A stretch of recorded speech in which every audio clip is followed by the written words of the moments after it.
Dikira tidur, mayat pria tertelungkup di pasar diduga dibunuh. Warga di Kelurahan Pasar Satelit Kecamatan Lubuk Linggau Utara 2 Kota Lubuk Linggau Sumsel, mendadak dihebohkan dengan penemuan sesosok mayat pria parubaya. Mayat itu ditemukan dengan kondisi tertelungkup mengenakan kaos hitam dan celana pendek. Saat ini jenazahnya sudah dievakuasi ke Rumah Sakit Arbunda untuk penyelidikan lebih lanjut. Nur warga setempat mengatakan korban ditemukan oleh warga posisinya tertelungkup saat melintas. Kemudian warga tersebut mendekati korban dan coba membangunkan.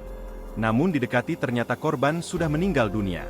Korban diketahui bernama Robert Marlanda Harahap, seorang wira swasta yang berdomisili di Jalan Nangka RT 02, Kelurahan Megang, Kecamatan Lubuk Linggau Utara 2. Korban diduga sudah meninggal sejak 3 hari lalu.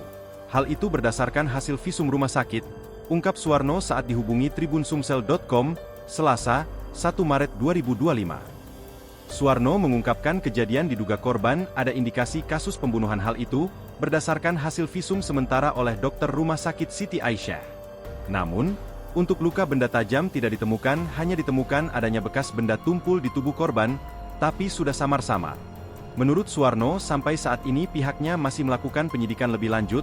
Terkait penyebab korban meninggal dunia, beberapa saksi sudah dimintai keterangan.